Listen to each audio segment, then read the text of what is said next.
Salut à vous la famille et bienvenue dans la table de l'insertion pour ce deuxième épisode avec un invité qui va vous plaire et qui impacte dans un domaine très intéressant. Je suis avec aujourd'hui Florent Le Gaonnac. Tu as 38 ans, tu es doctorant en psychologie cognitive, psychothérapeute basé dans le 17e arrondissement, dans le cabinet Aïssa que tu as fondé il y a de cela 4 ans en hommage à ta femme. Tu es également le cofondateur d'une entreprise de conseil où vous intervenez en entreprise sur le management, la gestion de conflits, etc., etc. Tu nous en parleras plus précisément. Florent, comment vas-tu ? Très bien, merci pour l'invitation, c'est un plaisir. Ça fait Bah, déjà un moment qu'on parlait de faire cet épisode ensemble, donc c'est cool. Merci à toi d'avoir dit oui aussi, d'être le deuxième invité, c'est pas rien. Moi déjà, ce qui m'intéresse, Florent, c'est où est-ce que tu as grandi, comment tu as fait pour en arriver là, sachant que ça intéresse, je pense, pas mal de monde de savoir un peu comment on en arrive à travailler dans la psychologie cognitive. Tu nous expliqueras aussi en quoi ça consiste, parce que beaucoup de gens voilà, consultent peut-être, mais n'ont pas forcément de psychologue ou psychothérapeute dans leur entourage. Donc, si je devais te poser cette première question, qui est Florent Le Gaonnac ? Qui je suis, je sais pas, franchement, je me pose tous les jours la question et j'essaie de répondre j'essaie d'y répondre. Pour l'instant, j'ai pas trop la réponse de qui est Florent. Euh, En tout cas, rien ne me prédestinait à faire de la psychologie. Moi, j'ai grandi dans le 13e arrondissement. Et très honnêtement, j'ai eu une scolarité assez aléatoire, dirons-nous. J'étais plutôt élève moyen, mais j'avais, on va dire, quelques difficultés à respecter le cadre scolaire. Et entre la sixième et la terminale, j'ai fait 7 établissements. Donc je me suis fait virer à plusieurs reprises. Et puis au bout d'un moment, l'éducation nationale dit tu peux plus être scolarisé.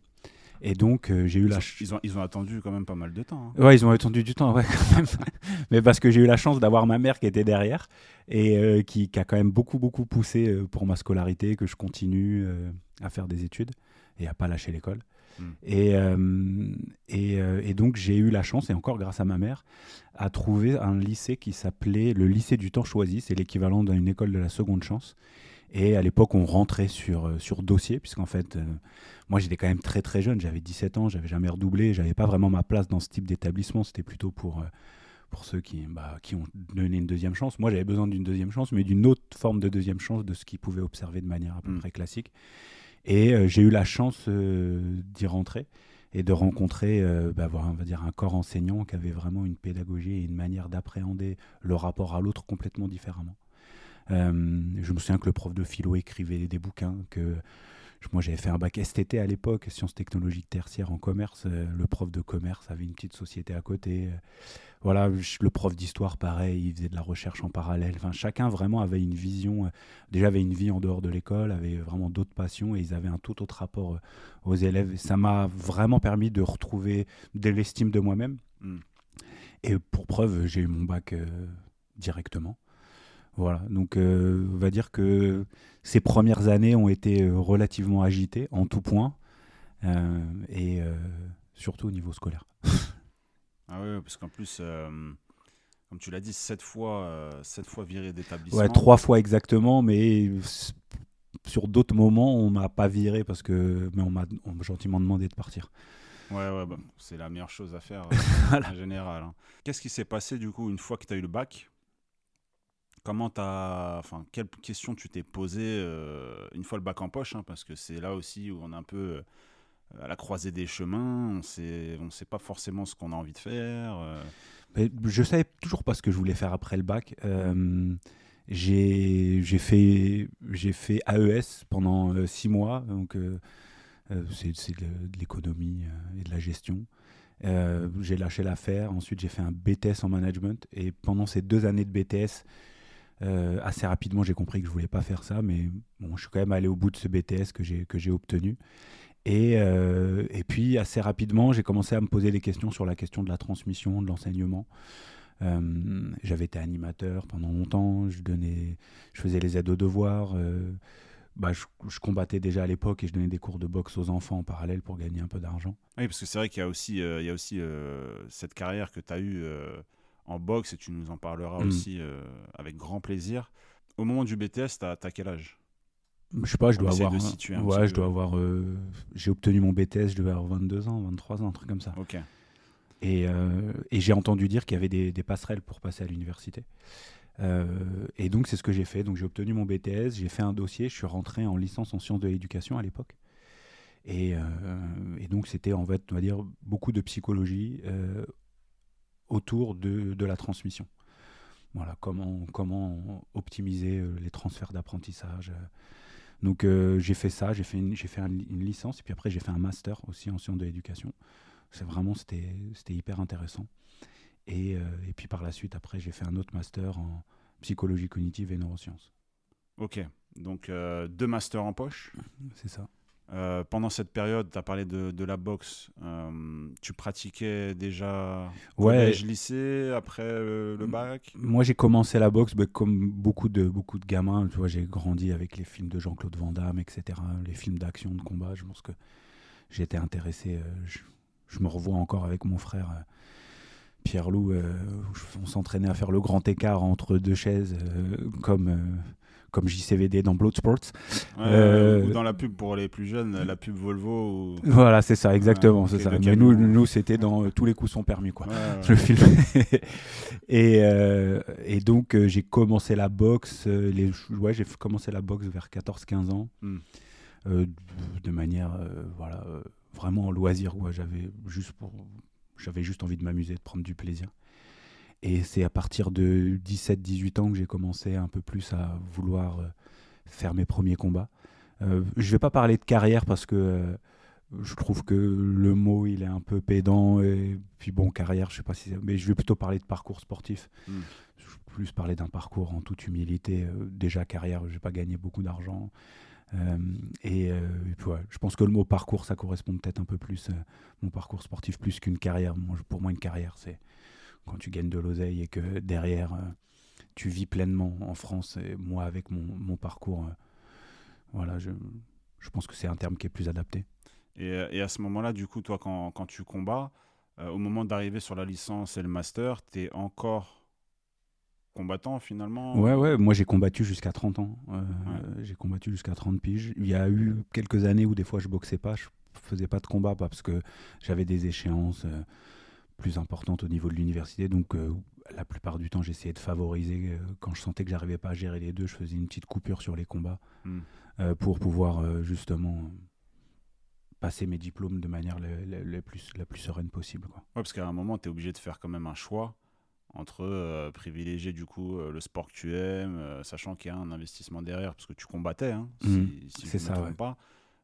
Tu combattais souvent, donc forcément il y a une préparation, il y a aussi un régime à mettre en place Ouais, non, pour mais la fameuse pesée. c'est ça, ouais, exactement. Ouais. Et la fameuse pesée, c'est un job à part entière, hein, donc Exactement, pense ouais. pas trop à la partie un peu scolaire, études, etc. En tout cas, pour ma part, je ne sais pas pour les autres, mais en tout cas, moi, en tant que combattant, moi, j'étais assujetti au stress, quoi. Hmm. Donc, et à l'anxiété. Donc, en gros, je flippais. Et donc, les semaines avant un combat, ben, si tu étais à table avec moi, quelques jours avant un combat, fallait pas me demander de te passer le sel, quoi, parce que je prenais ça comme une agression.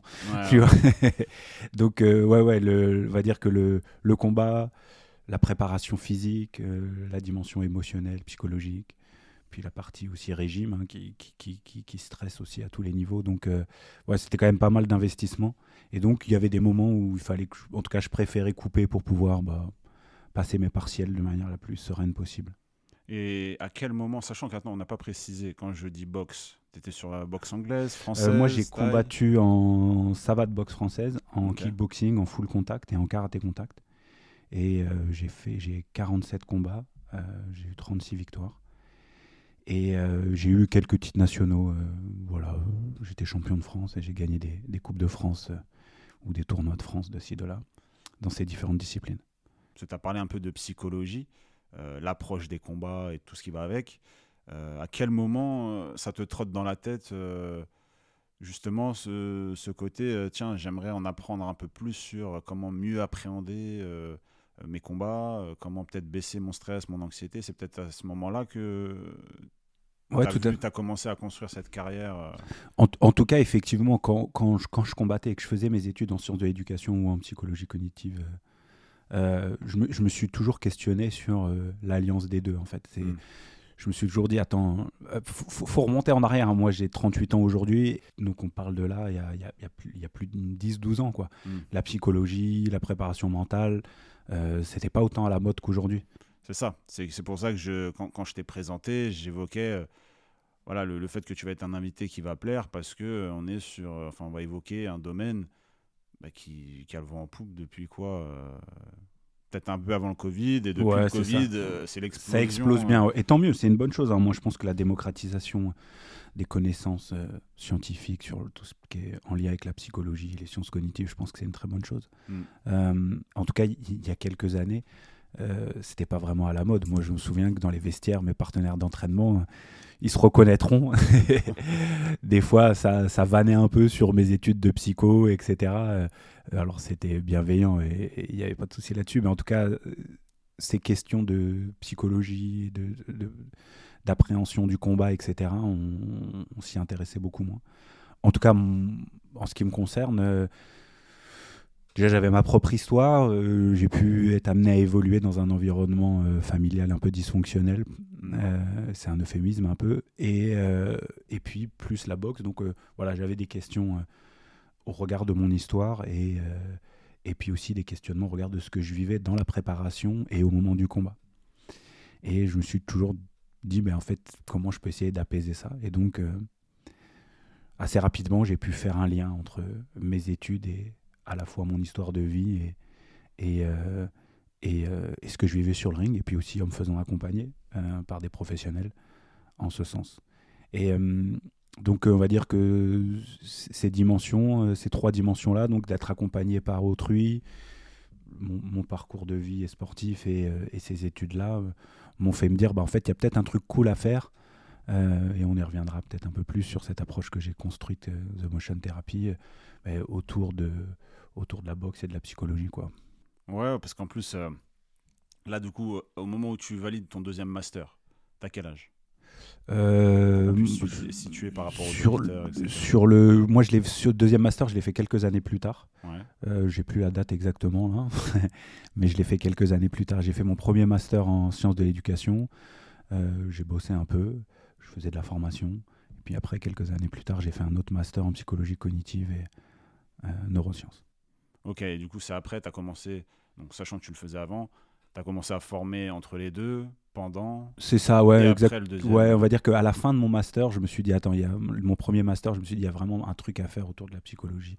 Mais moi, j'étais en plein dans mon parcours sportif. Je pense que j'avais pas la maturité ni le recul nécessaire. Entre-temps, voilà, j'ai commencé à faire de la formation pour adultes, etc. Et puis, j'ai fait d'autres formations. Je me suis formé à la sophrologie, à l'hypnose, à la programmation neurolinguistique. Et puis, en même temps de tout ça, à un moment donné, je me suis dit, c'est vrai que j'ai eu l'opportunité de faire ce master en psychologie cognitive, cette deuxième master, et donc j'ai saisi l'opportunité en me disant que ça pouvait m'apporter des connaissances vraiment complémentaires.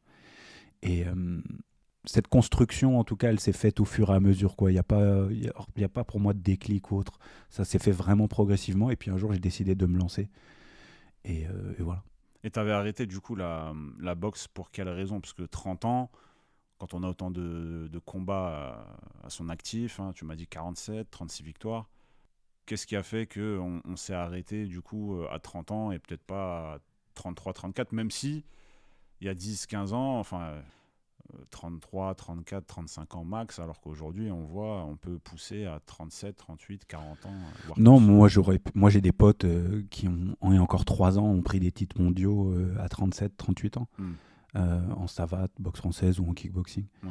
Euh, non, moi malheureusement j'ai eu une maladie orpheline aux yeux, qu'on appelle un kératocone, et donc en fait depuis déjà quelques années je commençais à avoir la vue qui baissait.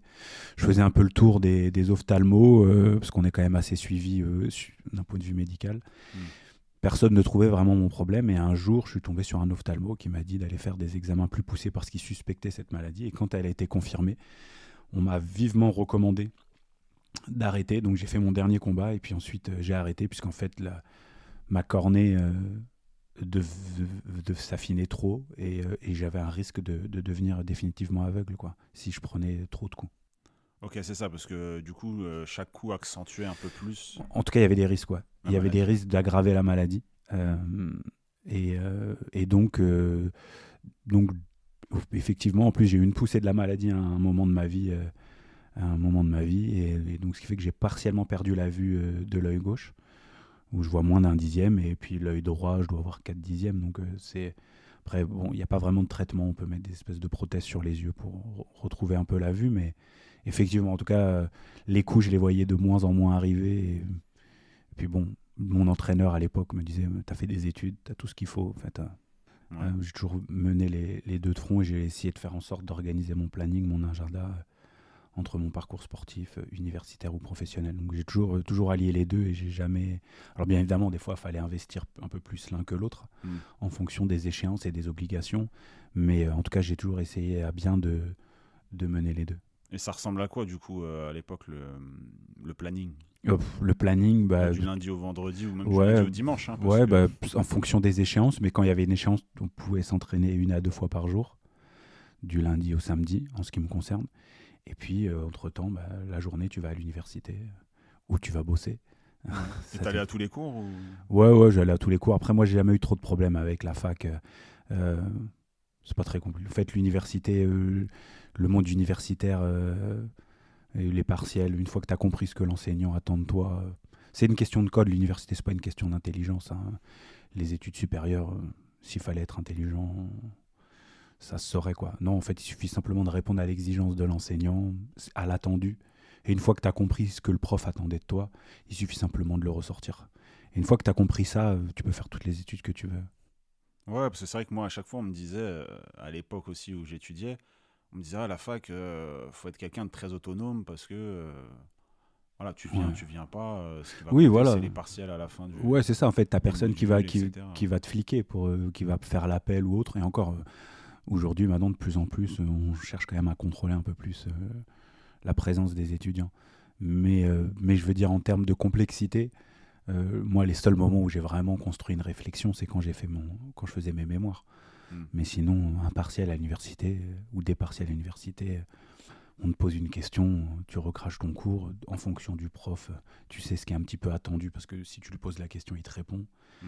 Et voilà, il suffit simplement, c'est juste une question de compréhension des codes et des attendus. Il n'y a pas vraiment besoin d'être très intelligent. Non, mais c'est bien de l'entendre parce que c'est vrai que, voilà, si t'as pas de bac plus 5 ou un doctorat, etc., bon, tu fais un peu tâche pour plein de gens, hein, en tout cas, Ouais. qui misent beaucoup sur le scolaire, alors que, et je pense que tu en as comme moi autour de toi, hein, des profils qui n'ont pas fait d'études, pourtant bah, ils vivent très bien, Non, ils non, font mais de c'est évident. l'oseille et ils créent de l'emploi aussi, hein, parce que ça aussi c'est C'est une sûr. donnée Ouais. importante, mais on oublie souvent cette chose-là, et c'est bien de l'entendre de quelqu'un qui est lié un petit peu à ça, hein, qui en a Ouais, fait non, mais moi plusieurs je en suis en plus. plein dedans en plus, hein. Tu vois, je fais ma thèse, j'ai fait 2 masters, On va y venir, on va y venir, on va y venir. tu Ne vois. spoil pas Mais trop bon, vite. en tout cas, je dirais que euh, lier intelligence et études supérieures, c'est à mon avis, euh, déjà sûr, pour moi, il n'y a aucune causalité. Et Hmm. je sais même pas s'il y a une vraie corrélation, peut-être, mais c'est même pas sûr. Mais en tout cas, pour moi, effectivement, je pense que l'enjeu aujourd'hui de l'université, c'est de se réinventer sur un certain nombre de points et d'être plus inclusif. Dans le sens où tout à l'heure, quand je disais c'est une question de code, bah, il faut les acquérir, les codes. Moi, quand je suis arrivé à l'université, je ne les connaissais pas, ces codes. Et bah, je suis allé les chercher, j'ai essayé de comprendre un peu mieux comment ça fonctionnait. Parce qu'en fonction de l'environnement dans lequel on est, Hmm. pour pouvoir s'y adapter et s'y conformer en quelque sorte, il faut pouvoir comprendre les codes et les attendus. Et l'université, c'est avant tout une histoire de code. Euh, et une fois qu'on les a... Et je pense qu'en fait, c'est ça qui fait que certains décrochent un peu à l'université parce qu'ils ne comprennent pas totalement les attendus et les codes de ce milieu. Mais une fois qu'on les a compris et qu'on sait ce qu'on vient y chercher, c'est cool. Oui, parce qu'en plus, tu as la pression des fois des parents. Ouais, ouais. Oui, tu dois faire telles études, etc. Donc on y va, mais parce qu'on doit suivre les traces de quelqu'un qui a réussi dans la famille euh, sans grande conviction finalement. Et on arrive là, on se dit, qu'est-ce que je fais là? J'ai 4 5 ans à C'est faire. ça. Il y en a qui font les 5 ans et d'autres qui tiennent qu'un an et qui partent, et d'autres qui, au bout de 2 semaines, disent c'est pas ma vie. et je vais voir ailleurs. Donc, c'est sûr que là, voilà, il y a plein de profils différents. Et toi, tu l'as vécu, bah, je trouve plutôt très bien. Parce que à côté de ça, t'avais quand même le sport qui prenait une grande partie aussi de ta vie. Donc, t'as su mettre des objectifs. D'ailleurs, c'est une question. Est-ce que tu as su mettre des objectifs facilement ou pareil, ça s'est fait comme ça au fil de l'eau Non, mais ouais, j'avais forcément des objectifs de performer en boxe, et puis j'avais des objectifs d'obtenir mes masters à l'époque, quoi. Enfin, d'obtenir les diplômes et les formations dans lesquelles je m'étais inscrit. Après, je me suis, au-delà des objectifs, je me suis aussi laissé porter et laissé la possibilité de changer. Euh, C'est-à-dire que bah, j'ai fait de la formation après mon premier master. Et puis après, je me suis dit, bah ouais, mais la psychologie, j'ai envie de me former un peu plus, d'approfondir ce sujet-là. Et je trouvais ça cool de pouvoir justement me laisser la possibilité d'approfondir ça. Donc me fixer des objectifs, oui, mais m'autoriser à pouvoir en changer, et avoir cette flexibilité-là, je pense que c'est aussi important parce que moi, ce qui me nourrit, c'est de prendre du plaisir. J'ai besoin d'être stimulé, de prendre du plaisir. Et, euh, et donc d'avoir des objectifs, mais qui sont pas gravés dans la roche, quoi. Si j'ai envie de changer, je change. Surtout que bah, on parlait d'objectifs. Moi, j'avais des aspirations européennes et mondiales, et donc c'était aussi te dire bah, jamais tu tendras vers ça. Et puis quand je dis ça, j'ai toujours la phrase de mon entraîneur qui me répétait tout le temps, Flo, de toute manière, toi tu fais de la boxe, mais c'est pas pour les titres. Et je comprenais pas pourquoi il me disait ça. Et puis le jour où je suis devenu champion de France, quelques jours après, je me suis rendu compte que c'était passé et que je lui envoie un message. Je lui dis en fait, tu avais raison. Moi, ce qui m'importe, c'est plus le parcours, le cheminement, les entraînements, ce que ça m'apporte. Et effectivement, l'obtention des titres, c'est bien, mais en tout cas, c'était au final pas ma motivation première. Et c'est ça aussi qui peut être aussi intéressant. C'est-à-dire que si on en revient sur cette question d'objectif, moi, j'avais la chance d'avoir mon entraîneur, Bob Innocent Zankifo, qui a été un grand combattant de pied-point. Et qui me disait mais en fait t'es pas là pour toi tu combats pas pour les titres, sauf que quand t'es plus jeune toi tu veux des titres, tu veux être comme les autres en fait tout simplement. Et puis après avec le recul tu te dis mais en fait il avait raison, j'avais vraiment d'autres leviers motivationnels et en fait je poursuivais même sans forcément m'en rendre compte d'autres objectifs qui étaient un objectif d'introspection, de cheminement. Je me souviens qu'il me faisait lire des contes zen, qui me faisait regarder des films ou autres, c'était hyper intéressant. Et en fait c'est davantage ça que je retire de mon parcours sportif qu'une médaille ou autre. Et qu'est-ce qui diffère, selon toi, de tes levées motivationnelles finalement totalement différents des sportifs qui sont, eux, à 100% dans leur carrière Je sais pas, moi je suis pas trop un spécialiste de la psychologie du sport. Je pense qu'en fait il y a autant de motivation, il y a autant de leviers motivationnels et d'objectifs qu'il y a d'athlètes. Alors souvent on se dit bah je veux telle médaille ou je veux tel titre. Ok, ça c'est l'objectif, c'est la partie émergée de l'iceberg, c'est ce qu'on voit. Maintenant, une fois que tu as obtenu ce titre-là, qu'est-ce qui te reste? Bon, c'est ça qu'il faut voir, et surtout qu'est-ce que tu en retires de toutes ces années d'abnégation, de privation, de travail. Si t'en retires juste des bénéfices purement narcissiques, c'est compliqué. Je pense que derrière les bénéfices que t'en tires, ils sont humains, les rencontres que tu as été amené à faire. Moi, j'ai des partenaires d'entraînement, même si aujourd'hui on se voit moins, mais que je porterai toute ma vie dans mon cœur parce que on a été sur les mêmes rings, on a traversé les mêmes douleurs, voilà, on a traversé des grands moments de vulnérabilité comme ça en préparation des combats et pendant les combats. Et donc, ce qui fait que je les porterai à jamais dans mon cœur rien que pour ça. Et ces rencontres, elles sont exceptionnelles. Et puis, il y a donc ces rencontres humaines, hein, avant tout. Et puis les connaissances qu'on acquiert, les questionnements dont je parlais tout à l'heure, sur soi, sur ce qu'on ressent, sur ce qu'on vit. Et puis comment je peux apprendre à réguler mon anxiété, comment je peux réussir à travailler même ma concentration. Voilà, enfin tu vois, il y avait plein de choses comme ça. Et c'est ça, on y vient, parce que tu vois, il y a un mot qui est à la mode depuis déjà pas mal d'années, c'est le mot mindset, tu vois, qu'on utilise. Tu sais, moi je parle pas très bien anglais, donc. Ouais, mais qu'on utilise des fois un peu trop à mon goût. Et finalement, ça t'a apporté énormément aussi d'un point de vue introspection, hein, être. Hein. Et là, t'arrives à 30 ans au moment d'arrêter. Tu as les 2 diplômes en poche. Tu as ces 10 dernières années très, très intensives, comme tu l'as dit, au niveau du planning, etc. De ce que tu as vécu, hein, parce qu'il y a pas mal de titres derrière ça. Qu'est-ce qui s'offre à toi?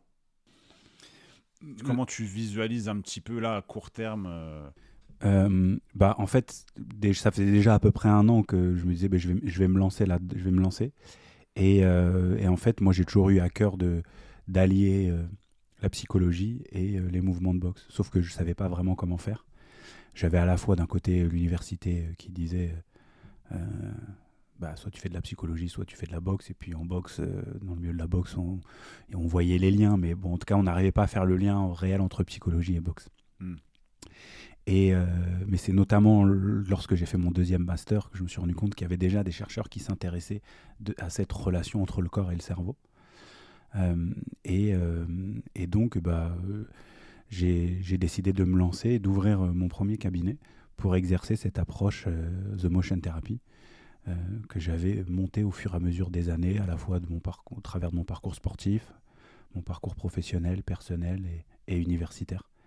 Et puis aussi les autres formations annexes que j'avais pu faire à côté.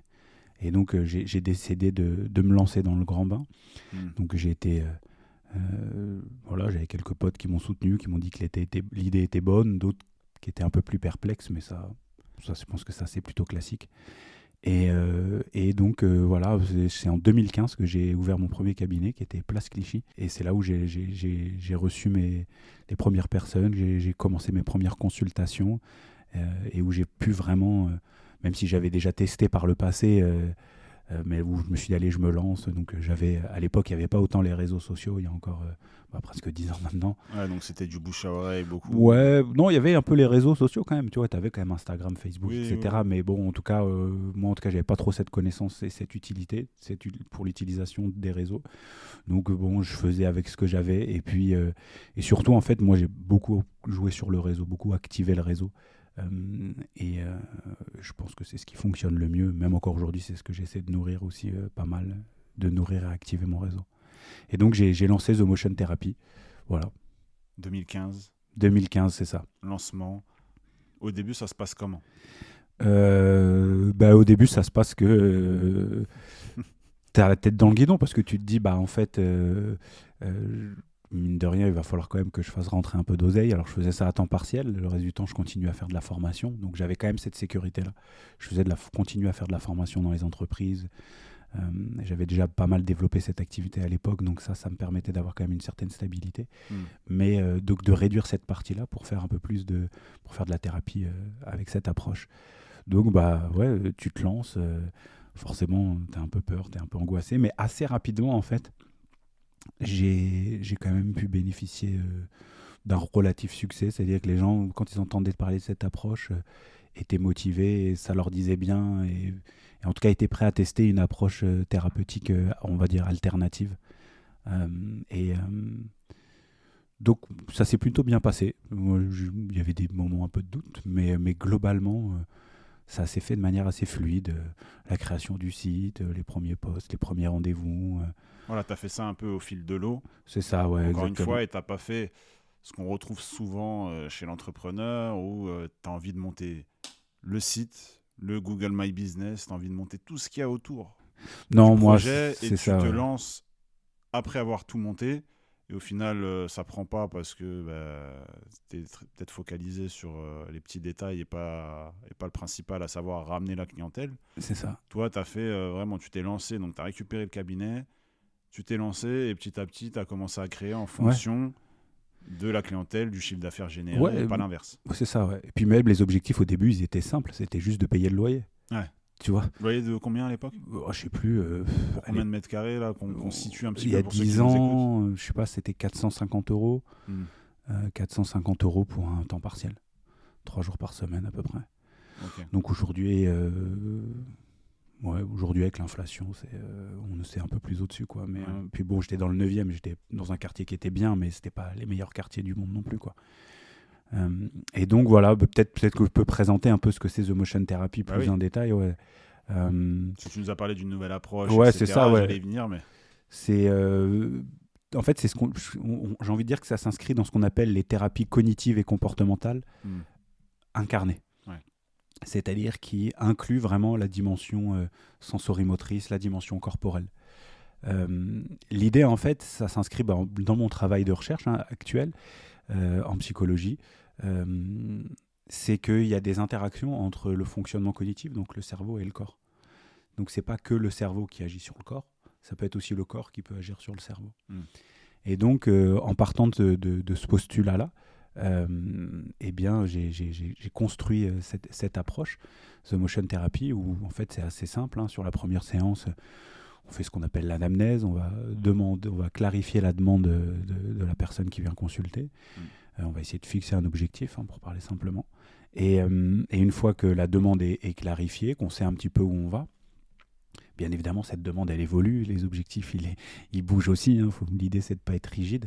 Et bien, sur chaque séance, il y a une partie clinique où on discute, comme chez n'importe quel professionnel, une partie sensorimotrice où on se met en mouvement. C'est là où chaque exercice de boxe a une intentionnalité particulière, a un objectif et permet d'avoir comme clé d'entrée le corps, tout simplement. Voilà, on travaille sur les ressentis physiques, sur les émotions et ce à quoi nous renvoie cet exercice, à quoi ça nous fait penser lorsque j'attaque, lorsque je recule, lorsque je me protège, lorsque j'évite. Voilà, donc j'essaie vraiment de créer comme ça, de reprendre comme ça toutes les techniques de la boxe, mais de les inscrire dans un cadre thérapeutique et qui puissent avoir une résonance, un sens au regard de ce que la personne vit. Donc c'est vraiment décalé et ça inclut vraiment cette dimension corporelle. Et sur le troisième tiers, j'utilise l'imagerie mentale quand ça s'y prête, et puis d'autres techniques de TCC en fonction, là encore, des besoins. Mais vraiment, l'originalité, la particularité, c'est vraiment cette dimension motrice, sensorimotrice, avec les mouvements de boxe.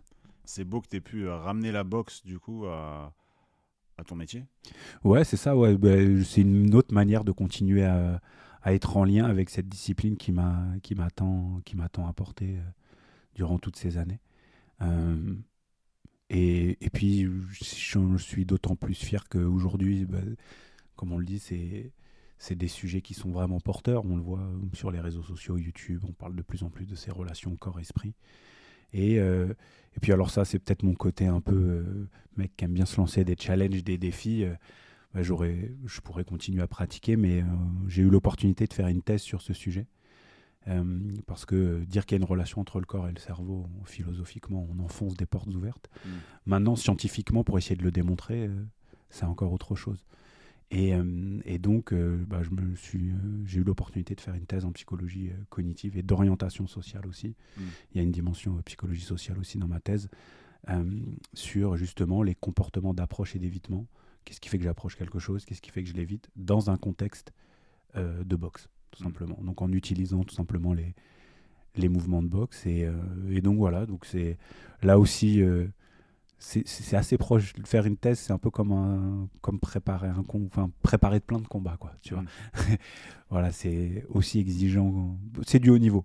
Très honnêtement, c'est du haut niveau. Donc, il y a des moments où tu doutes, il y a des moments où tu en as marre, il y a des moments où tu es fatigué, il y a des moments où tu as envie de tout lâcher. Puis, tu as des grands moments d'exaltation, de plaisir. Et pour moi, c'est un peu la même chose. Mais globalement, c'est quand même plus dur la boxe que de faire une thèse. Oui, parce que là, tu puises énormément dans ce que tu as dans la tête. C'est ça, ouais.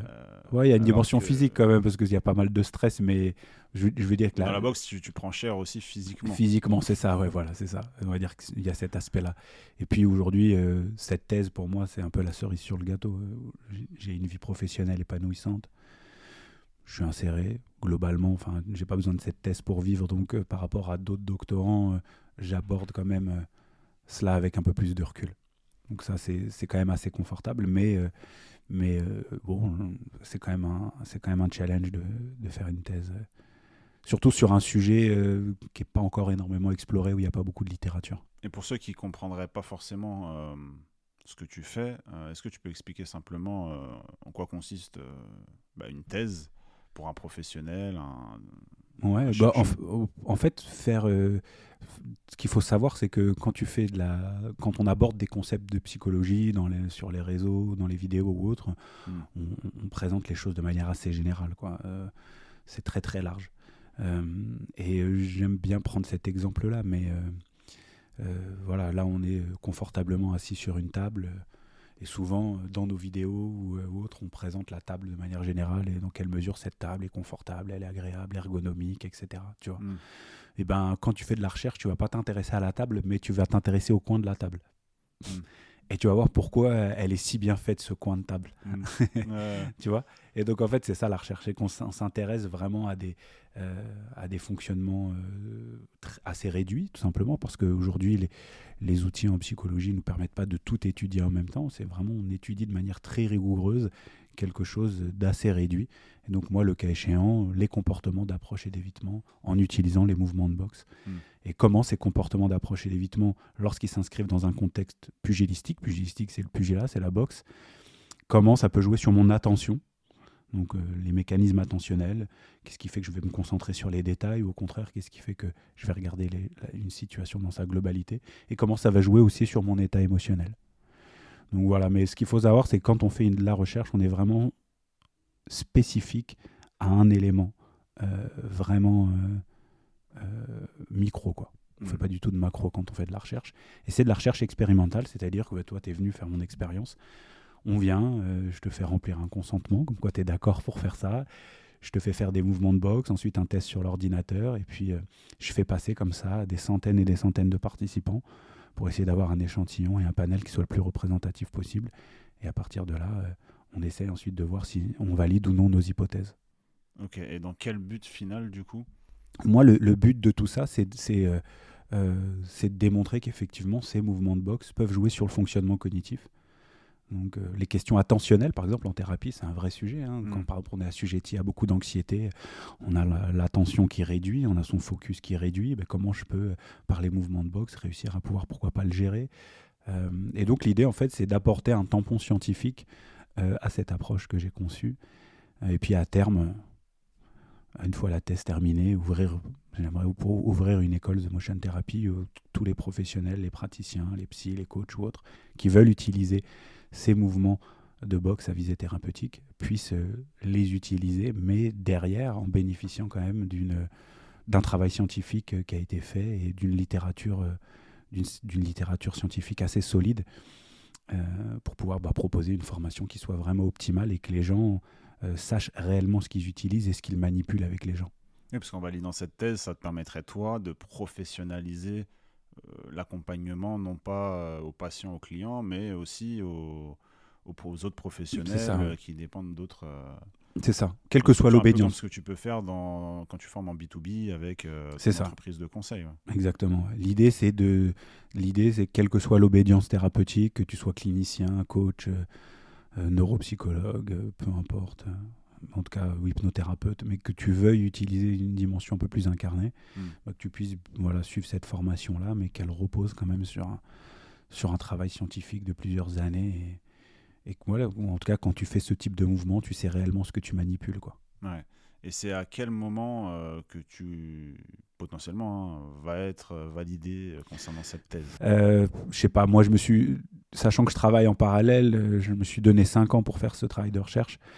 Et j'ai eu une année de Covid, j'ai eu 2 ans pleines, 2 années pleines.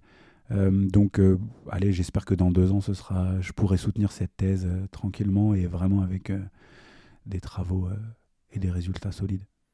Oui, parce que je pense que c'est la base, en tout cas, quand on se lance dans ce genre de projet, qui est très complexe, de se projeter sur combien de temps je suis capable de produire, sachant qu'une thèse, en général, quand on la commence et quand on la présente... Bah oui, il y a toujours un décalage. En moyenne, ouais. Déjà, tu as ton projet de thèse et puis ensuite, il y a ce que tu fais en fonction des résultats que tu obtiens. Ouais. Ça, c'est une première chose. Et puis, moi, j'ai des potes qui ont fait des thèses en astrophysique ou en biologie ou en biostatistique ou autre. En général, eux, ils font leur thèse en 3 ans. Nous, dans les sciences humaines, c'est un peu différent parce qu'en fait, on doit recruter des participants. Comme tu l'as vu, une passation, pour passer mon expérience, ça va de 30 minutes à 1 heure. Et je dois recruter comme ça dans l'année presque 200 personnes. Donc, ça demande beaucoup, beaucoup de temps de recrutement. Et tu cherches toujours, d'ailleurs. Et je cherche toujours. Et donc, à la rentrée, d'ailleurs, pour ceux que ça intéresse, il y aura encore une nouvelle expérience qui sera proposée. Voilà. Mais bon, je communiquerai là-dessus en temps et en heure. Oui, oui, c'est vrai que c'est important aussi que tu utilises cette plateforme pour évoquer tes besoins parce que bah, ça peut paraître fastidieux, mais forcément, hein, si on doit recruter 200 personnes, il y a 365 jours dans l'année, C'est ça. tu as rarement 5, 6, 7, 8 personnes qui passent dans la journée te voir. Sachant qu'à côté, en plus de ça, tu as ton cabinet à faire tourner. Et j'ai la boîte de conseil pour laquelle je suis associé, dans laquelle je travaille, effectivement. Donc, ouais, ça demande pas mal de taf. Mais même s'il y a vraiment des moments très inconfortables, comme là, ces dernières semaines où j'étais pas mal dans les données, les traitements statistiques, parce que je n'arrivais pas à obtenir complètement les résultats que j'avais obtenus l'an dernier, où il y a des moments un petit peu de doute, mais bon, si on fait un petit peu un pas de côté, dans 2-3 ans, on se souviendra à peine de ces moments-là j'en serais satisfait en tout cas. On retient le positif. C'est ça, ouais, mais puis le négatif, en fait, avec le recul, il fait partie du process, quoi. Ouais. À ce niveau-là, justement, qu'est-ce que tu dis, toi, aux personnes qui peuvent dire, parce que je t'avais précisé avant cet épisode que j'allais te poser la question, qu'est-ce que tu réponds aux personnes parce que je l'entends encore aujourd'hui, en 2023, si tu vas chez le psy, c'est que t'es fou. Bah, j'ai envie de dire, aujourd'hui, il y a suffisamment de documentation, de vidéos ou autres pour voir ce que c'est que la psychologie, en fait. Et on se rend compte que bah, c'est assez simple de voir que quand tu vas consulter un psychologue, la plupart du temps, personne n'est fou, en fait. Et la folie, c'est ce qu'on appelle la psychiatrie. Et des gens qui, là, vont développer un certain nombre de troubles qui peuvent s'apparenter à ce qu'on appelle couramment la folie. Mais même là encore, dans les troubles psychiatriques, il y a plein de gens qui ont des troubles psychiatriques, comme la bipolarité, et qui vivent très très bien. C'est ça, voilà. qui sont pas fous pour autant. Et qui sont pas fous pour autant, qui sont très insérés, il n'y a pas de souci. Enfin voilà, tout ça, à mon avis, c'est des idées reçues. Et je pense qu'en fait, il vaut mieux recentrer la question sur autre chose, qui est la question, en fait, tout simplement de l'humilité. De se dire, je n'ai pas forcément les clés aux problèmes que je rencontre. Et en fait, aller voir un professionnel, soit un psychologue ou d'autres approches qui peuvent aussi être hyper intéressantes, et ben, c'est de me dire à un moment donné, bah, je fais preuve d'humilité et peut-être qu'à un moment donné, quelqu'un d'extérieur à moi va pouvoir m'apporter des réponses. Moi, je pense qu'en fait, il vaut mieux orienter la question et j'aime à dire que ceux qui disent que j'ai pas besoin c'est qu'en fait, je pense que la question est mal posée. Mieux poser la question autrement, c'est plutôt de se dire qu'est-ce qui fait que tu n'y vas pas? Bah, tout simplement parce que ça va être un moment de vulnérabilité et c'est un moment d'humilité, en fait, d'arriver. Moi, tous les mois, je vais voir ma psy et puis je lui parle de moi, de mes problèmes, de ce que je rencontre. Et puis ouais, c'est un moment d'humilité où tu fais face à tes fragilités. Et puis il y a des moments où j'y vais, je dis putain, mais j'ai rien à lui dire, j'ai pas besoin. Et en fait, je me rends compte que j'ai un milliard de trucs à lui raconter. C'est ça, et que tu parles 50 minutes c'est sur ça, les voilà. 60. Voilà, exactement. Et donc, ça fait du bien. Et donc voilà, moi je pense qu'en fait, vaut mieux c'est de poser la question plutôt en ce sens sur la question de l'humilité et de comment je suis prêt à faire face à ma vulnérabilité et peut-être aller trouver des réponses ailleurs que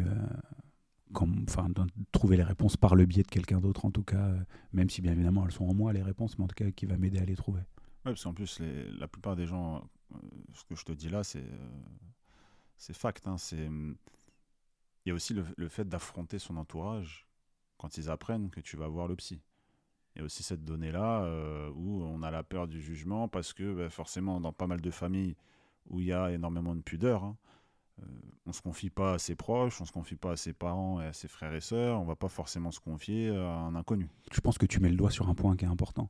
C'est-à-dire que, effectivement, pour ce qu'on dit être de la pudeur, qu'est-ce que c'est? La pudeur, c'est de la honte, en fait. Si tu regardes la définition de la pudeur, c'est la honte. Tout simplement. Si je suis pudique, c'est que j'ai honte. Donc j'ai honte de quoi? J'ai honte d'exprimer ce que je ressens, ce que je vis. Ben oui, effectivement. Peut-être que on normalisait un peu plus les émotions, si on avait peut-être suffisamment de connaissances et d'outils pour pouvoir accueillir la souffrance de son enfant, de son conjoint et ouvrir des espaces de dialogue, peut-être qu'il y aurait moins besoin d'aller voir un psy. Ça, je suis entièrement d'accord avec ça. Maintenant, aujourd'hui, dans une société occidentale comme la nôtre, on va aller voir un psy, on va aller voir un coach, aller voir un hypnothérapeute en fonction de son objectif et de sa demande. Mais si tu regardes, avant on allait voir le prêtre, ou encore aujourd'hui on va voir le prêtre en confession, on peut aller voir l'imam ou autre pour parler de ses problèmes, de ses difficultés, ce qu'on rencontre. Dans d'autres traditions, on peut être allé rencontrer un chaman ou autre. En fait, tout simplement, ils ont le même rôle social. C'est d'être là, d'accueillir ce que tu vis, ce que tu ressens. Et en fonction de là où ils parlent, hein, si tu es catholique, si tu es musulman, si tu es juif, si tu es animiste, peu importe, en fonction de là où ils parlent, en fonction de leur prisme cultuel, chacun va ensuite va t'accompagner. Mais le sujet et la fonction, à mon avis, reste la même. Dernier cliché aussi en date que j'ai pu noter, allongé sur un sofa, à fermer les yeux, à regarder le plafond, Ouais, mais et ça, ce psy qui te parle à moins de 50 centimètres et qui te pose ses questions limite dans l'oreille, tu vois, ouais. il y a aussi ce dernier cliché qui empêche plein de monde, je pense, d'y aller et de tenter aussi l'expérience, parce que finalement c'est une expérience assez incroyable de pouvoir se confier comme ça et de ressortir grandi d'une heure de séance. Ouais, mais ça c'est les clichés de la psychanalyse. C'est pour ça Mm. que moi je pense qu'aujourd'hui ce qui est important c'est d'acculturer, donc de sensibiliser tout à chacun sur qu'est-ce que la psychologie. Mm. La psychologie c'est une science à part entière, euh, et quels peuvent être aujourd'hui les apports de cette science dans le quotidien, euh, sur les questions de l'anxiété, autour de la dépression, enfin en tout cas tous les troubles ou toutes les difficultés qu'un individu peut être amené à rencontrer. Aujourd'hui, voilà, il y a des recherches qui vont avec des chercheurs qui bossent sur ces sujets-là, et ensuite des praticiens qui s'en saisissent et qui essaient de les transmettre aux personnes qui viennent les consulter. Mais ouais, je pense que ça, c'est effectivement, il y a encore cette vision un peu à l'ancienne et Très réductrice aussi. ouais, assez réductrice. Et puis parce qu'on est encore un peu trop, à mon avis, des héritiers de la psychanalyse. Mais aujourd'hui, je connais plus grand monde qui pratique purement la psychanalyse comme on pouvait la pratiquer à l'époque. Mm. Sachant qu'en plus, ce qui paraît fou, c'est qu'aujourd'hui, avec les réseaux sociaux, je sais pas, moi, je croise rarement des posts, des vidéos qui expliquent concrètement la Non, psychologie et l'apport de la psychologie en séance avec un ouais, professionnel. il y en a qui le font de plus en plus. Il y a des sites sur la santé mentale, etc., qui expliquent ce que c'est qu'une séance avec un psychologue ou avec un Mm. professionnel, etc. De plus en plus, mais effectivement, peut-être pas suffisamment. Ouais. Ouais, en plus, vous pouvez travailler avec le patient, vous pouvez travailler énormément de sujets. Parce que toi, typiquement, en séance, quel type de profil tu as? J'ai un peu tous les profils. Mm. C'est-à-dire que le chercheur en psychologie qui fait de la recherche sur la boxe et le cerveau, spontanément, c'est pas moi qu'on va voir en premier en fait. Mm. On va plutôt voir des praticiens ou des psychologues entre guillemets classiques. Et donc, moi j'ai pas mal de psy qui m'envoient des patients parce qu'ils pensent que l'approche pourrait correspondre aux besoins de la personne. Mm. Donc, moi c'est assez large. J'ai des hommes, pas mal d'hommes qui viennent quand même. C'est vrai qu'il y a quand même une majorité de femmes, mais j'ai quand même pas mal d'hommes qui viennent. Et j'ai un peu toutes les catégories sociales et professionnelles, et j'ai en traumatisme jusqu'à, on va dire, quelque chose d'un peu plus classique autour de l'estime, de la confiance ou autre. Donc vraiment, je reprends l'analogie de tout à l'heure avec Jean-Claude Van Damme qui fait le grand écart entre deux chaises. Ben, moi, c'est un peu les deux extrêmes. J'ai vraiment un petit peu tous les profils. Tu peux avoir du problème de couple, tiens, monsieur arrive plus à, je sais pas moi, avoir du désir pour sa femme, Voilà, par exemple, c'est ça. à quelqu'un qui a été violé dans son enfance et qui aujourd'hui a envie de travailler là-dessus parce que c'est quelque chose qui l'empêche de vivre pleinement. Moi, je fais pas de thérapie systémique, mais effectivement, je peux recevoir des gens qui ont des problèmes de communication dans leur couple ou autre, et donc je vais les recevoir individuellement. Voilà, d'assertivité, de positionnement avec autrui. Effectivement, sur des traumatismes majeurs comme ça aussi, j'ai pu accompagner certaines personnes. Donc, on va dire que c'est assez large. Et j'ai la chance d'avoir aussi des catégories sociales et professionnelles aussi assez larges. J'essaye pour moi, c'est important de démocratiser le plus possible l'accès aux séances thérapeutiques. Et puis pareil, dans les podcasts que j'ai pu faire ou dans les vidéos que je peux faire, ou en tout cas par le biais des réseaux sociaux, j'essaie aussi de démocratiser le plus possible l'accès au savoir scientifique. Pour moi, c'est quelque chose d'essentiel. Et je pense que on devrait tous avoir des cours de cerveau à l'école, c'est-à-dire comment marche notre cerveau, de quoi on aurait besoin pour mieux réussir à le gérer et appréhender notre environnement. Et donc c'est un petit peu en tout cas c'est ce à quoi j'ai à cœur, de démocratiser vraiment le plus possible cette science. C'est top, top, top. En plus, là, je voulais revenir sur un sujet, à savoir le cabinet. Tu as changé récemment. C'est ça, ouais. Il y a... C'était quoi?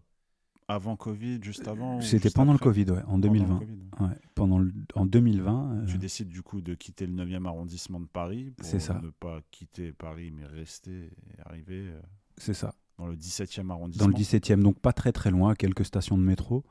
Ce qu'il faut savoir, c'est que donc, moi, je travaillais à temps partiel et je partageais mon cabinet avec un masseur qui fait du massage bien-être, qui s'appelle Fabrice Delmotte, pour ne pas le citer. Si vous cherchez un masseur de grande qualité, je ne peux que vous le recommander. Et donc, je lui ai parlé du projet que j'avais, qui était de monter donc un cabinet pluridisciplinaire avec une vision sociétale, c'est-à-dire que toutes les personnes en ALD, en affection longue durée, puissent bénéficier de tarifs préférentiels. Et donc, j'ai monté comme ça ce projet. À l'époque, on avait pour projet d'acheter. Et puis ensuite, le Covid est arrivé. Et finalement, on a loué donc un grand bureau dans le 17e, rue de Chazelles. Et donc, c'est là où, avec Fabrice, on a monté donc, le cabinet Aïssa, qui est un espace pluridisciplinaire. On va avoir de l'ostéopathie, de la neuropsychologie, de la psychologie, de la médecine traditionnelle chinoise, du massage bien-être, de l'hypnose, de la médiation, des soins esthétiques.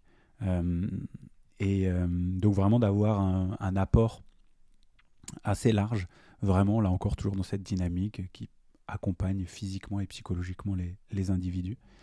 Et avec cette dimension un peu sociétale, c'est-à-dire que comme tout à chacun, on peut être amené à avoir des épreuves de vie et avoir une infection qui s'inscrit dans la durée, donc une maladie qui s'inscrit dans la durée. Et on sait tous que c'est un peu le parcours du combattant pour pouvoir avoir accès à des soins en dehors de l'hôpital qui ne soient pas trop onéreux. Et donc, pour moi, l'enjeu, c'était que pour ces personnes, proposer vraiment un espace de douceur, de bien-être et que ce soit financièrement accessible. Et donc, chaque professionnel qui est venu au sein du cabinet Aïssa s'est engagé à prendre à hauteur de ce qu'il pouvait, parce que bien évidemment, eux aussi, ils ont leurs obligations financières, leurs propres enjeux, mais en tout cas, à prendre dans la mesure du possible des patients à tarif préférentiel. Voilà. Et vous êtes situé où dans le 17e? On est situé 7 rue de Chazelles, dans le 17e. Et donc, on a monté ce cabinet en 2020 avec Fabrice et on a traversé la crise Covid.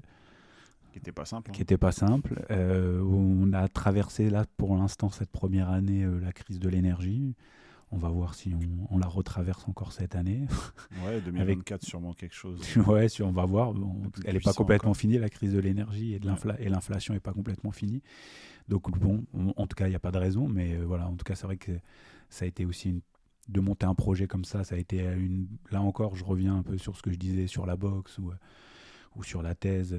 C'est aussi une rencontre humaine déjà avec Fabrice, même si on se connaissait déjà très bien.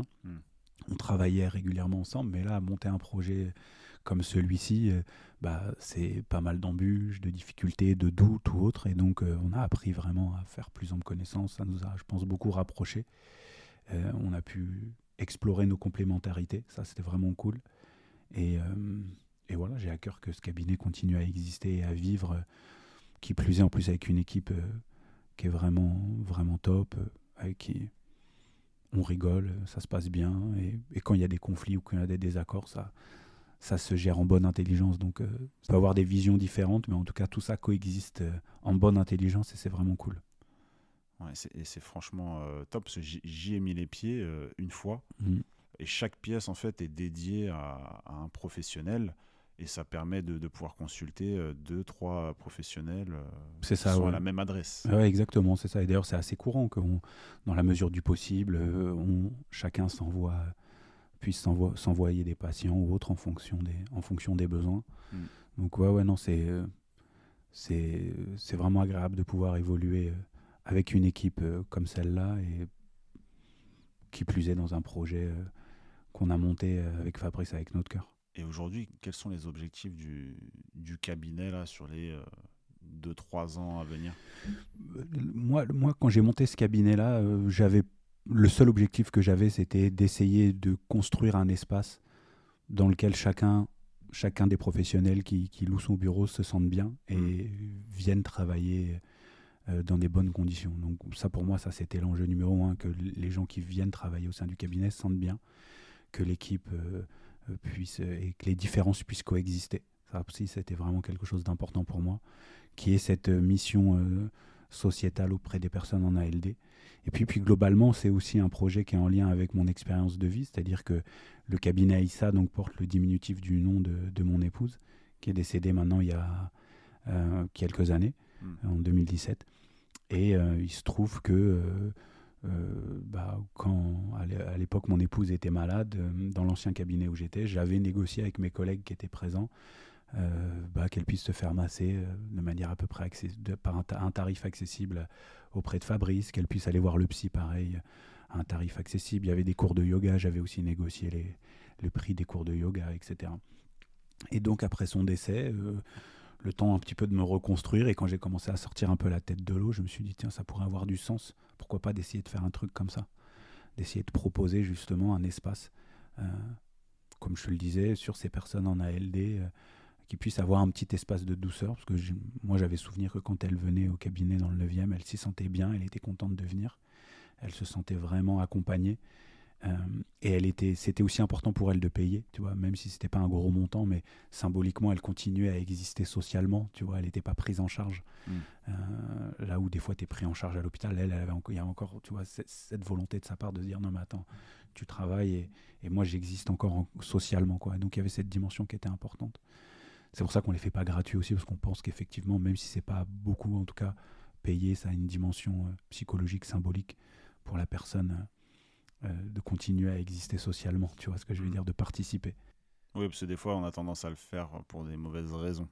C'est ça, ouais. C'est de consulter si c'est gratuit. Des fois, on y va parce qu'il y a la gratuité derrière. Ouais. Pas forcément par nécessité. En tout cas, moi, je sais que toutes les personnes en ALD qui sont venues me consulter, même certaines qui avaient vraiment pas beaucoup de moyens, ça m'est arrivé de dire pour certaines, bah écoutez, je vous prends gratuit. Et ils me disaient, maintenant, en fait, moi, je veux quand même payer. Tu vois, donc il y a aussi cette notion de dire, ok, je traverse une épreuve de vie, mais je veux continuer à participer à la société, même si c'est infime, je veux quand même payer, quoi. Et donc voilà, et donc c'était pour moi, voilà, c'est à la fois un hommage. Et moi, mon objectif, en fait, c'est juste que ce cabinet continue à exister, dans la mesure du possible, faire un peu comme le Colibri puisse apporter sa pierre à l'édifice, en essayant d'accompagner dans l'année un certain nombre de personnes en ALD, et que chaque professionnel qui exerce se sente bien et soit content de venir travailler. Voilà, c'est juste de pérenniser ça, en fait. Merci à toi, Flo, pour cette confidence aussi, parce que on comprend du coup le pourquoi, la genèse du cabinet, et je pense que c'est ce qui fait aussi votre force à tous, en tout cas dans ce cabinet-là. C'est que vous avez une approche sincère, authentique, et pas l'idée par l'argent, comme on peut le voir trop souvent autour de nous, notamment sur Paris, sachant que cette rue Chazelle, c'est le 17e, on va dire. On est dans le triangle d'or, là. Voilà, c'est devant le parc Monceau, etc. Donc pour ceux qui connaissent, Courcelles. Déjà, nous, ce qu'on a fait, c'était de faire en sorte que les loyers qu'on propose soient légèrement en dessous du prix du marché. Alors, tout le monde n'est pas forcément d'accord avec ça, mais quand on connaît les prix du marché, effectivement, nous, on est très légèrement en dessous. Et là, ça fait 3 ans, on a essayé de faire en sorte de ne pas augmenter les prix pour le moment, d'absorber le plus possible. Donc, déjà, c'est tout bête, mais faire en sorte que quelqu'un se sente bien, c'est aussi faire en sorte qu'il ne soit pas pris à la gorge avec son loyer, quoi. Donc, déjà, ça c'est le premier point. Et puis, moi, j'ai conscience que déjà, l'objectif premier des professionnels qui sont au sein de ce cabinet, c'est de vivre et de vivre bien de leur activité. Et donc, le fait qu'il y ait une bonne ambiance, moi, je pense que l'argent, c'est une conséquence, quoi. tu vois. Mm. Si tu te sens bien là où tu es, si tu es content de retrouver tes collègues, malgré les différences sociales, de point de vue ou autres, déjà, en fait, Déjà, c'est le premier step, en fait, pour commencer à gagner de l'argent. Et puis, essayer de créer une certaine émulation pour que chacun puisse développer sa patientèle et vivre pleinement de son activité. Donc, moi, l'objectif, effectivement, j'ai pas de problème avec l'argent, c'est qu'effectivement, chacun vive pleinement et gagne très bien sa vie. Et pour ça, on a essayé de créer des conditions qui soient vraiment optimales par rapport à cela. Et là encore, sur les personnes en ALD, en fonction de la possibilité de chacun, il y en a des fois qui me disent ce mois-ci, c'est un peu compliqué. Pour une personne en ALD, plutôt le mois prochain, il n'y a pas de problème. Tu pourras recevoir le mois prochain où tu auras peut-être fait plus de chiffre d'affaires, ce sera plus confortable pour toi. Donc là encore, l'idée pour moi, c'était d'accompagner autrui, si bien évidemment déjà toi, t'es bien en fait. C'est ça l'idée. Merci à toi, Florent, pour cet épisode-là. Moi, on arrive à la fin. Hein. Moi, à chaque fois, j'essaie de terminer l'épisode par 2 questions. La première, c'est quel conseil tu donnerais aux personnes qui nous écoutent et qui réfléchissent à leur voie, à leur avenir, quel que soit l'âge finalement? Je pense que c'est d'essayer d'avoir du plaisir dans ce que tu fais, tu vois. Ça peut paraître un peu bateau comme ça, mais en tout cas, d'avoir un pourcentage de plaisir quand même qui soit au moins de 50% quoi, dans tout ce que tu entreprends. Tu vois, ça c'est quand même voir si tu peux même plus, ça serait top. Ouais, parce qu'on est censé travailler un bon moment. Voilà, tu vois, donc si tu peux quand même avoir un peu de plaisir, et puis le plaisir, tu peux le trouver de plein de manières différentes. Hein. Tu peux le trouver dans ce que tu fais, mais des fois, le boulot qu'on fait, pour plein de raisons, il n'a pas forcément de sens. Et je suis pas sûr qu'il faille chercher du sens partout. Et pas toujours dans son boulot d'ailleurs. On peut avoir un boulot juste alimentaire, mais on peut avoir du plaisir dans ce boulot-là parce que voilà, les interactions avec les collègues sont cool. Mais pas forcément parce que la mission qu'on fait dans le quotidien a du sens. Ou en tout cas d'essayer d'avoir le plus possible dans ce que tu peux entreprendre, dans ta vie personnelle ou professionnelle, d'avoir du plaisir.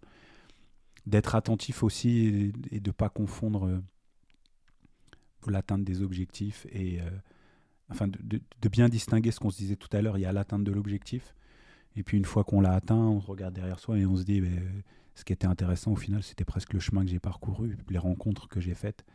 Et ça aussi, une fois qu'on a atteint un objectif, de regarder un peu dans le rétro et de se dire c'est cool, j'ai fait telle rencontre, j'ai partagé ça, j'ai vécu ça, j'ai appris ça. Donc d'être aussi en capacité de regarder un peu derrière soi, ce qu'on fait à mon avis pas suffisamment. Ça arrive, tu sais, moi j'appelle ça le syndrome du sportif de haut niveau. J'ai atteint un objectif et puis tout de suite après j'en veux un autre. Non, en fait, viens, t'as atteint un objectif, déjà kiffe, savoure, prends du plaisir, fête ta victoire ou autre, tu vois. Et puis regarde derrière, vois ce que t'as acquis, vois ce que t'as appris, vois les rencontres que t'as faites. Parce que le but c'est aussi de créer du souvenir. Bah ouais, c'est ça en fait. De toute manière, c'est la seule chose qui va te rester à la fin. Hein. Et pour un sportif, on crée le souvenir beaucoup dans ce que tu citais, les diplômes, les victoires, les titres, les trophées, etc. Et peut-être pas assez sur l'humain. C'est ça, ouais. Alors qu'en fait, c'est énorme, quoi. C'est-à-dire que les rencontres que tu as faites. Parce qu'en fait, dans 10 piges, personne ne se souviendra de ce que tu as fait ou de ce que tu as gagné, sauf si tu as été champion du monde de foot ou autre. Mais je veux dire, 10 ans, 10 ou 15 ans, on t'aura oublié. Par contre, toi, qu'est-ce que tu gardes de ça, de ces souvenirs, de ces rencontres? Et donc, moi, je pense qu'il faut allier les deux, tu vois. La poursuite d'objectifs dans lesquels tu as du plaisir. Et c'est ce plaisir-là qui va te permettre de supporter la contrainte et la difficulté. Le no pain, no game, c'est une connerie sans nom. Hein. No pain, happiness, hein. Moi, c'est la seule chose que j'ai envie de dire. Mais tu es obligé d'avoir justement, tu vois, cette pondération, cet équilibre entre le plaisir que j'ai dans l'activité que je fais et dans l'objectif que je me suis fixé. Merci Flo pour cette question. La dernière, et non des moindres, où est-ce que tu te vois dans 10 ans ? Déjà, je me vois après la thèse, on verra ce que ça donne. Si toutes les planètes s'alignent. Je pourrais pas te dire parce que parce que dans 10 ans en fait je serai pas le même que je suis aujourd'hui et c'est probable que et puis les mêmes projets. Ouais, en tout cas j'aurai des projets qui sont certainement en lien avec ce que je fais aujourd'hui, mais peut-être que j'aurai d'autres aspirations, d'autres envies, d'autres besoins.